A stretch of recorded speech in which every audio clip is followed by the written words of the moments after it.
Hello everyone, welcome your online class. Myself Neha Joshi, I am your maths teacher in Navjyoti Global School.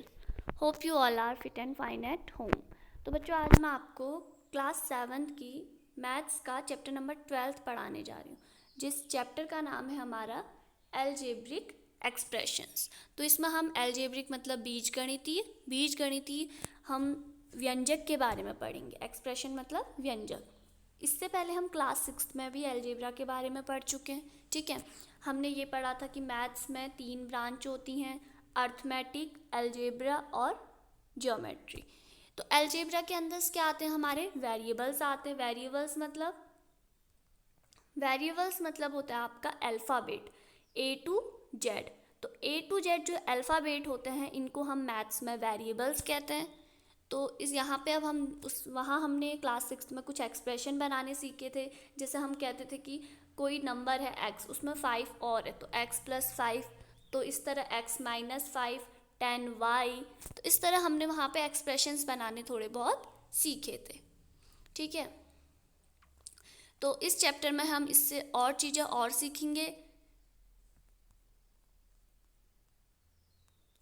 तो आप यहाँ पे देख सकते हो एक एक्सप्रेशन दिया है हमें 4x² - 3x। अब 4x² और -3xy, इसमें टर्म होता है एक वर्ड TERM, टर्म। तो टर्म का मतलब होता है जैसे कि ये एक पूरा टर्म है और ये एक पूरा, तो इसमें कितने टर्म है हमारे, 2 टर्म है। ठीक है, जैसे मैंने आपके लिखा 5 + x, तो 5 + x में कितने टर्म है, 1 टर्म, 2 टर्म, तो 2 टर्म है। इसी तरह 3xy + 9 + 2y, तो कितने टर्म है, 3 टर्म है, 1 टर्म, 2 टर्म, 3 टर्म। तो इस तरह टर्म्स डिफाइन किए जाते हैं। तो इस तरह आप कह सकते हैं टर्म्स क्या होते हैं।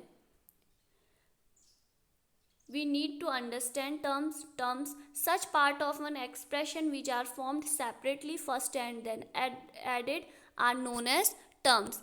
टर्म्स आप उनको कहोगे जो अलग अलग हो रहे हैं। जैसे ये देखो 9x + y, तो 9x यहाँ पे एडिशन की वजह से अलग अलग भागों में बट रहे हैं, तो इन्हीं भागों को हम क्या कहते हैं, टर्म्स कहते हैं। तो आपको पता चल गया हम टर्म्स किसे कहते हैं। ठीक है, नेक्स्ट है फैक्टर। तो देखो सबसे पहले इस एक्सप्रेशन को टर्म्स में डिवाइड करा, 2 टर्म्स आए इसका, एक टर्म था 4x², दूसरा टर्म था -3xy।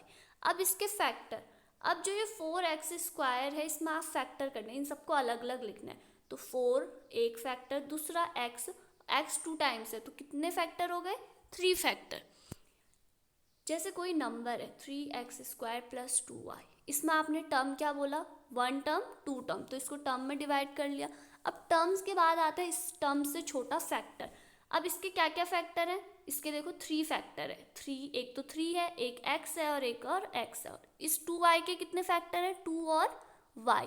अब जो हमने ग्रुप में बांटा अलग अलग, टर्म 1 टर्म 2, अब उस टर्म को भी अलग अलग और तोड़ना है। तो इस तरह आप देख सकते हैं यहाँ पे 5xy + 10, 2 टर्म आ गए, 5xy और 10। 10 का कोई भी फैक्टर नहीं है, पर 5xy के 3 फैक्टर है, 5x और y। तो इस तरह फैक्टर और टर्म्स हमने इनके बारे में पढ़ा। अब नेक्स्ट आता है coefficient.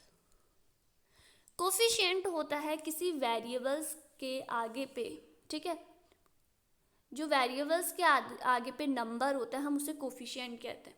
The numerical factor is said to be numerical coefficient of the term। तो हम जैसे कोई हमारे पास फैक्टर है 3x + y, तो हमें यहाँ पे xy क्या हो गए हमारे वेरिएबल्स, xy का कोफिशिएंट क्या है, 3। तो इस तरह जो ये नंबर होता है ये हमारा क्या कहलाता है, कोफिशिएंट। तो जैसे है -6x, तो इसमें हमारा कोफिशिएंट क्या है, -6। -6 किसका कोफिशिएंट है, x का कोफिशिएंट। तो इस तरह टर्म्स, फैक्टर और कोफिशिएंट आप सभी को पता चल गए होंगे। तो अब इससे रिलेटेड हम कुछ क्वेश्चन सॉल्व करते हैं। तो यहाँ पे टर्म्स कोफिशिएंट में आने से पहले आप यहाँ पे देख सकते हैं लाइक और अनलाइक। ठीक है, लाइक टर्म और अनलाइक टर्म्स किसे कहते हैं, When terms have same algebraic factor they are like terms।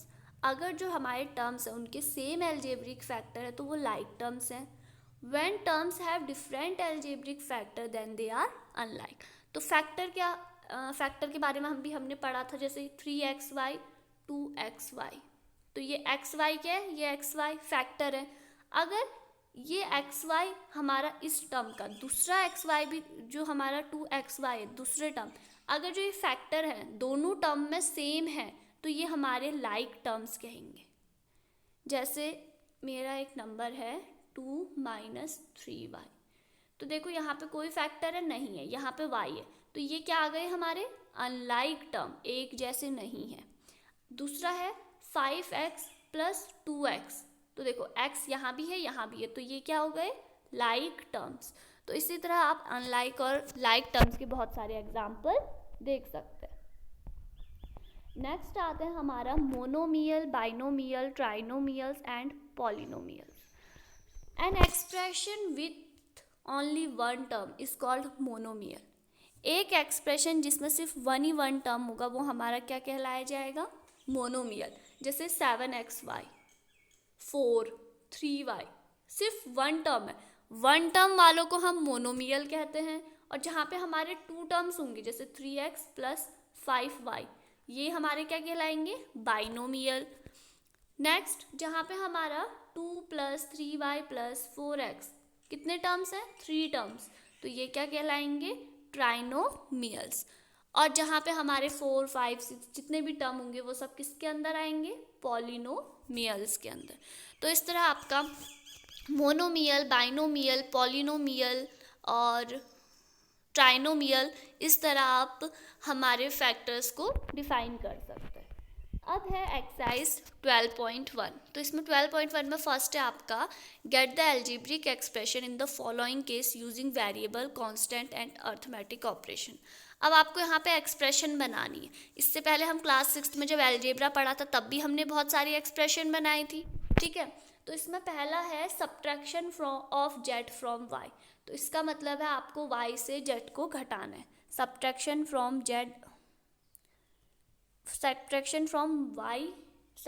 z from y, तो आपने y से z को घटाना है. तो किस तरह बनेगा ये एक्सप्रेशन, y - z. इसी तरह सेकंड है 1/2 of the sum of numbers x and y. तो ये कह रहा है x और y का हाफ, तो x + y / 2. तो इसी तरह the number z multiplied by itself. तो z को उसी से मल्टीप्लाई करना है, मतलब z × z. तो कितना हो गया, z². तो इस तरह आप इजीली इसके और पार्ट्स को सॉल्व कर सकते हैं, ठीक है. नेक्स्ट है identify the terms their factor in the following expression. हमें यहाँ पे एक ट्री डायग्राम की सहायता से इसके टर्म्स और फैक्टर बनाने. तो सबसे पहले आप ट्री डायग्राम में इस तरह x - 3 लिखोगे, ठीक है. अब इसके टर्म्स बताओ क्या क्या है. तो एक जगह x आ गया और एक जगह -3. अब इसके फैक्टर भी हैं, नहीं है, तो इसका ट्री डायग्राम बस इतना ही बनेगा. इसी तरह b वाले का ट्री डायग्राम बनाते हैं. तो पहले 1 + x + x² लिखो. अब इसमें कितने टर्म्स हैं, 3 टर्म्स हैं, तो इससे आप 3 लाइनें इस तरह निकालो. तो एक जगह 1 आ गया, एक जगह x² आ गया, एक जगह x आ गया और एक जगह x².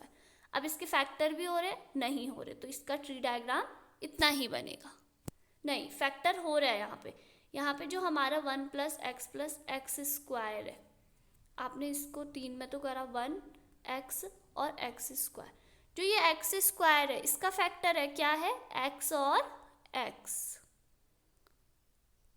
तो इसी तरह अगला है y - y3. तो y - y3, तो 2 टर्म्स हो गए, y और -y3. अब y3 के भी 3 टर्म्स हैं. 3 टर्म कैसे, क्योंकि 3 बार है, y y y, तो फैक्टर हो गए. तो 3 फैक्टर. तो इस तरह आप बताओगे कि किसमें कहाँ पे आपके कितने फैक्टर है. जो यह है इसमें कितने टर्म है, 2. तो आप ट्री डायग्राम से 2 टर्म दिखाओगे. फिर इस 5xy जो स्क्वायर है इसका अगर आप फैक्टर करोगे तो कितने आएंगे, 1 2 3 4 आएंगे. एक 5 आएगा, एक x आएगा और 2 बार y. इसी तरह 7x 2y का फैक्टर करोगे तो वो भी आपका 4 आएगा. तो इस तरह आप एक ट्री डायग्राम बनाएंगे. नेक्स्ट है आइडेंटिफाई टर्म्स एंड फैक्टर। अब इसमें आपको टर्म्स और फैक्टर बताने। तो पहले क्वेश्चन में आप लिखोगे -4x और 5, क्या है ये दोनों टर्म। अब फैक्टर में लिखोगे -4x के आपके क्या फैक्टर है, -4 एंड x, और 5 का कोई भी फैक्टर नहीं है। तो इसी तरह आप इन सारे क्वेश्चनों में बताओगे। टर्म्स क्या क्या हैं, कितने टर्म्स हैं, 2 टर्म्स हैं, 2 टर्म्स -4, 5y। फैक्टर कितने हैं हमारे, इसका कितने फैक्टर है, 2 फैक्टर, और इसके भी कितने फैक्टर है, 2 फैक्टर। तो इसी तरह टर्म्स कितने हैं, 2 टर्म्स, और इस 2 में से इसके कितने फैक्टर हैं, 2 फैक्टर, और इसके कितने फैक्टर है, 3 फैक्टर, क्योंकि y स्क्वायर है। तो इस तरह आप इन सब में फैक्टर और टर्म्स बता सकते हैं। नेक्स्ट है identify the numerical coefficient of terms other than the constant in the following expression. अब हमें यहाँ पे कोफिशिएंट बताना है, न्यूमेरिकल कोफिशिएंट। तो देखो इसके फर्स्ट पार्ट में 5 का तो कोई भी नहीं है, ठीक है, 5 किसी का कोफिशिएंट नहीं है, पर टी स्क्वायर का कोफिशिएंट क्या है, -3। इसी तरह यहाँ वाले में, सेकंड वाले में 1 तो किसी का भी नहीं है, टी का क्या है हमारा कोफिशिएंट 1, टी स्क्वायर का भी कोफिशिएंट क्या है 1, टी क्यूब का भी क्या है 1। तो यहाँ पे आप 0 नहीं लिख सकते, क्योंकि कुछ तो वैल्यू है टी की वहाँ पे, तभी तो टी बन जा टी। जैसे यहाँ पे सिर्फ 5 था, तो 5 यहाँ पे 0 आ गया, हमारा कोई भी कोफिशिएंट नहीं है। इसी तरह इसमें लिखेंगे आप x का coefficient of x 1, coefficient of x y 2, coefficient of y 3। इसी तरह next coefficient of m 100, coefficient of n, इस तरह coefficient of m 100, coefficient of n 1000। तो इसी तरह कोफिशिएंट ऑफ -p² q² 1, क्योंकि कोई भी नंबर वहाँ पे नहीं है। या फिर आप लिख सकते हो coefficient of p² - q² equals to -1, और pq coefficient of pq equals to 7। तो इस तरह आप इन सब में कोफिशिएंट बताएंगे। नेक्स्ट है identify terms which contain x and give the coefficient of x। हमें इन क्वेश्चन में x का कोफिशिएंट बताना है, ठीक है। तो हम किस तरह इसमें x का आप कोफिशिएंट बताएंगे।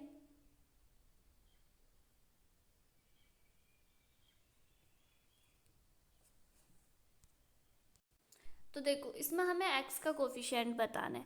तो x हमारा कहाँ पे आ रहा, ये वाले टर्म में। अब यहाँ पे कोई नंबर्स तो है नहीं, तो हम इसे वेरिएबल्स के फॉर्म में ही बताते हैं। तो x का कोफिशिएंट क्या हो गया, y²। इसी तरह सेकंड वाले क्वेश्चन में x कहाँ आ रहा, इस वाले टर्म में। तो यहाँ पे x का कोफिशिएंट क्या है हमारा 8y। तो हम यहाँ पे वेरिएबल्स भी लेके बताएंगे। इसी तरह यहाँ पे x का कोफिशिएंट 1, यहाँ पे x का कोफिशिएंट, x कौन से टर्म में है, पहले तो हमें टर्म चेक करना है। तो zx वाले में है, तो x का कोफिशिएंट z। इस तरह x के यहाँ पे एक तो 1 है, दूसरा y है। तो इस तरह आप इसमें x के कोफिशिएंट बताएंगे। नेक्स्ट है हमारा classify into monomial, binomial and trinomial. तो आपको बताना है कौन मोनोमियल है, कौन बाइनोमियल है, कौन ट्राइनोमियल है। तो हम टर्म्स देख के बता सकते हैं। तो देखो पहले वाले में कितने टर्म है, 2, क्या है बाइनोमियल। इसमें कितना टर्म है 1, मोनोमियल। इसमें कितने टर्म है 3, ट्राइनोमियल। इसमें कितना है 1, मोनोमियल। इसमें 3, ट्राइनोमियल। इसमें 2, बाइनोमियल। तो इस तरह आप टर्म्स देखिए और इजीली इनको बता सकते हैं। नेक्स्ट है state whether a given pair of terms is like और अनलाइक। अब हमें बताने इनमें लाइक पेयर कौन से, अनलाइक कौन से। तो यहाँ देखो पहला तो हमारा लाइक है, नंबर से, इधर भी नंबर से, उधर भी नंबर है। सेकंड यहाँ भी x है, वहाँ भी x है, लाइक है। यहाँ देखो इसमें x है, इसमें y है, तो ये हमारा क्या हो जाएगा, अनलाइक हो जाएगा, ठीक है। तो ये वाला क्या है हमारा अनलाइक।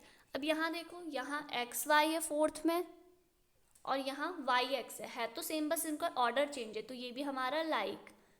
और यहाँ है हमारा m² p और यहाँ है mp², ये हमारा अनलाइक है, क्योंकि इधर हमारा m इंटू एम आ रहा है और उधर हमारा p इंटू पी आ रहा है। तो ये क्या हो गया हमारा अनलाइक। तो इसी तरह जो ये लास्ट वाला है ये भी क्या है हमारा अनलाइक, क्योंकि यहाँ सिर्फ एक्स जेड है और यहाँ इनके स्क्वायर है। नेक्स्ट है identify like terms in the following. तो आपको फिर से इसमें लाइक टर्म्स को आइडेंटिफाई करने हैं, तो आप ये इजीली कर सकते हैं। तो आप देखो ए और बी में हमारे आपको लाइक बताना है, ठीक है। तो लाइक कौन किसके लाइक हो रहा है, x minus x y square किसके साथ लाइक बना रहा है, 2xy के साथ। इसी तरह ये किसके साथ बना रहे हैं, 20 के साथ। तो इस तरह आपको इन दोनों में देखना है कौन से टर्म किसके साथ लाइक एक्सप्रेशंस बना रहे हैं। नेक्स्ट आते हैं हम एडिशन और सब्ट्रैक्शन। अब इनके एडिशन और सब्ट्रैक्शन किस तरह करते हैं।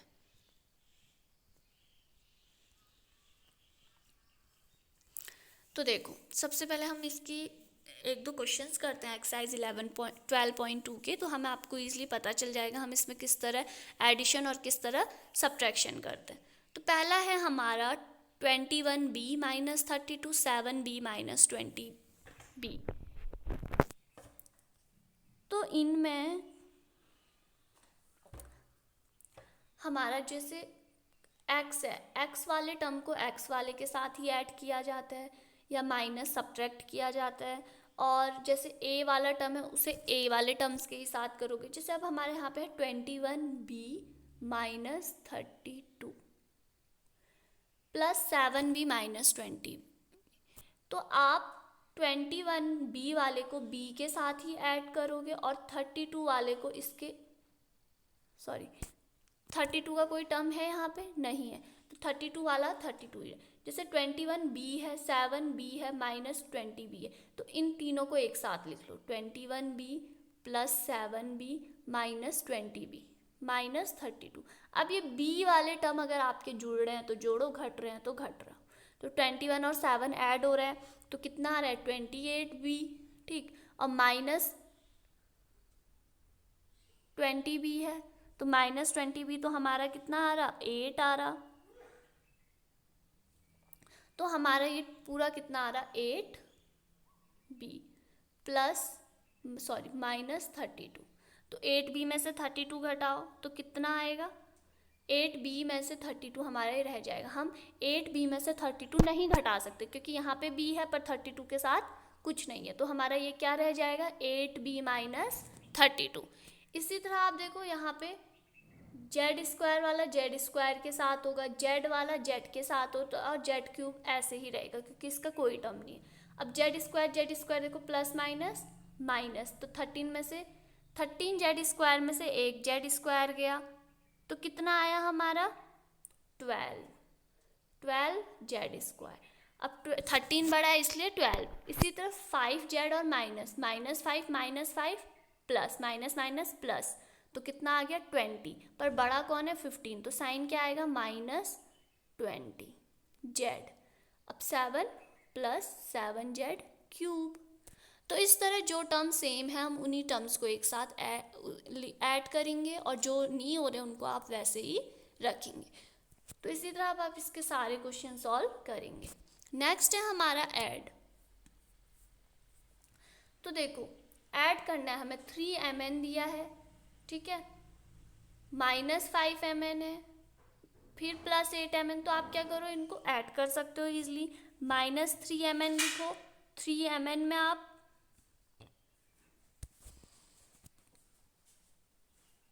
mn plus minus 5mn plus minus 8mn plus 4mn। तो इस तरह यहाँ पे देखो plus minus minus 3mn minus 5mn plus, तो आप इसको इस तरह सॉल्व करेंगे, ठीक है, यहाँ पे देख सकते हैं आप।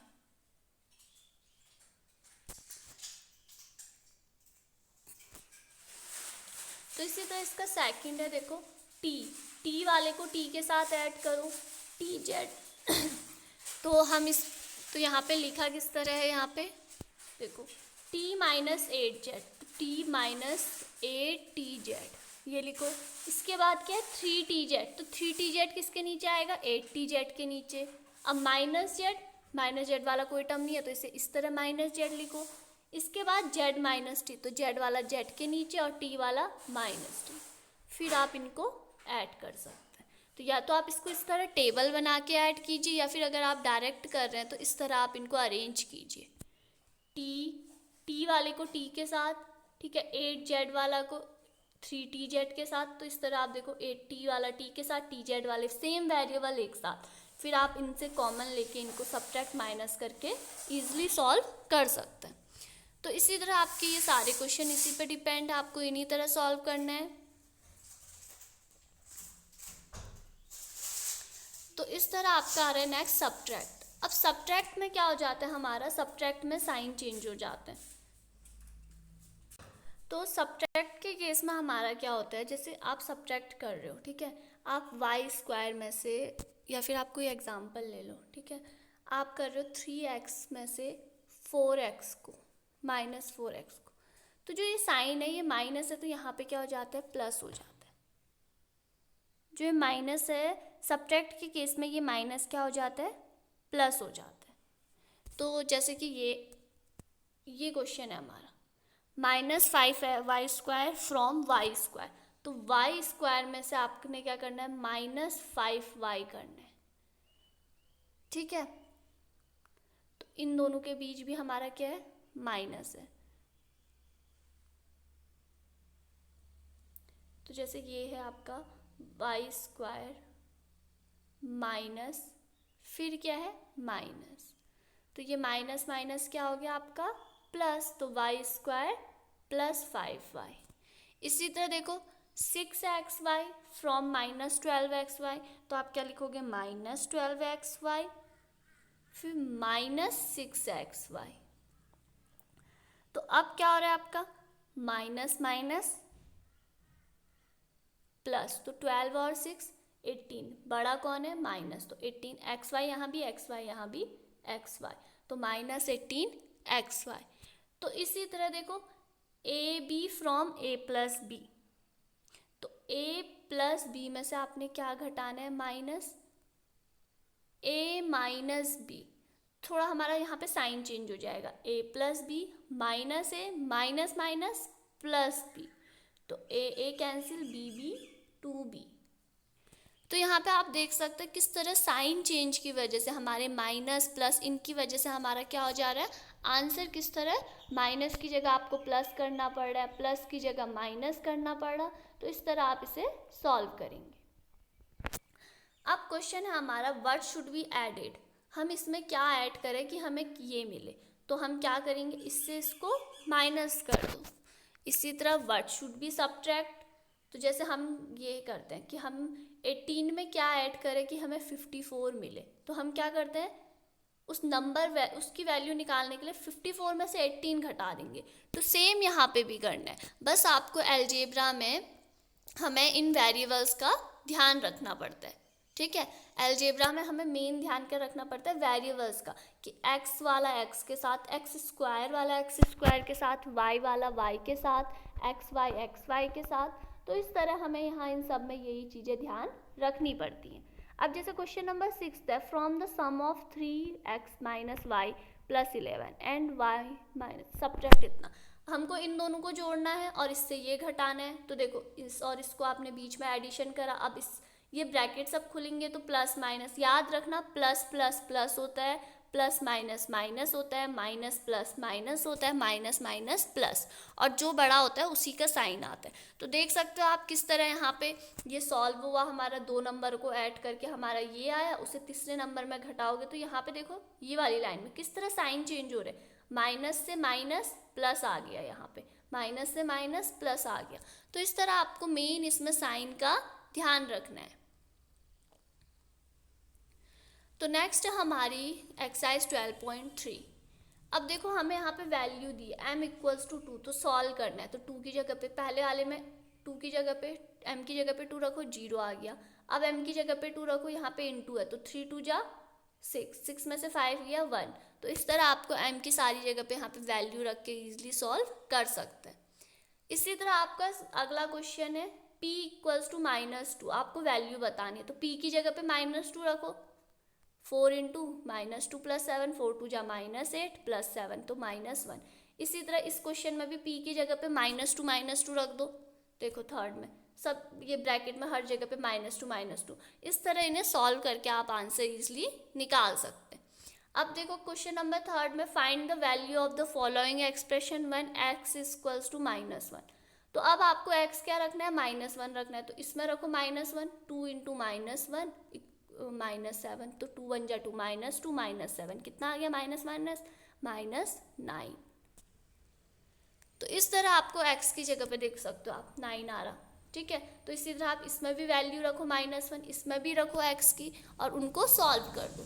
इजी है, बस आपको प्लस माइनस माइनस प्लस इन सब के साइन का ध्यान देना है, ठीक है। मेन है आपको क्या देना है ध्यान, साइन का ध्यान देना है।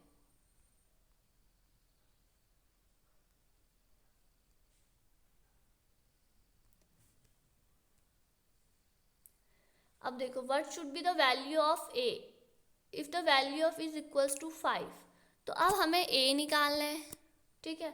तो यहाँ पे दिया है आपको 2x² x minus a equals to 5 और जो हमारा x है वो 0 है, तो x की जगह पे 0 0 लिख दो, तो इस तरह आपका a यहाँ पर इजीली निकल सकता है। इसी तरह simplify the expression find the value when a।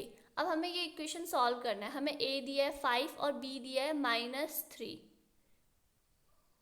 तो यहाँ इस क्वेश्चन में आप a की जगह पे 5 रखो तो 5 का स्क्वायर हो जाएगा, b की जगह पे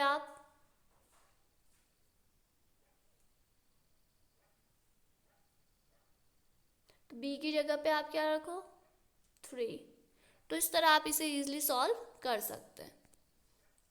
नेक्स्ट है क्वेश्चन नंबर एक्सरसाइज 12.4।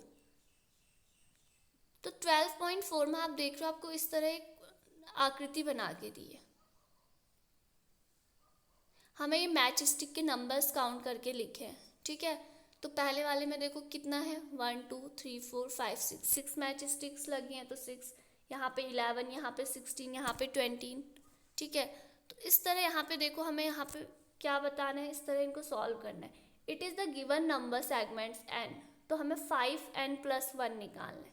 तो 5n, तो 5n में हम n कितने लेंगे, 5 लेंगे। इसी तरह आप इसे सॉल्व करेंगे, ठीक है। अब जहाँ पे हमें 3n दिया है,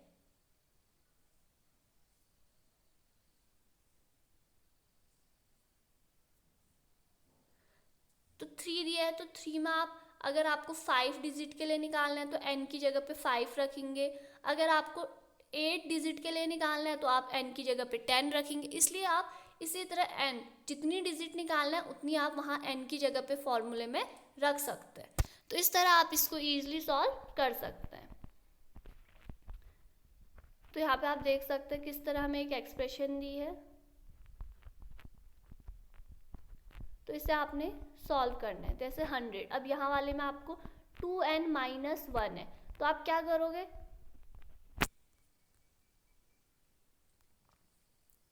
तो देखो 2n-1,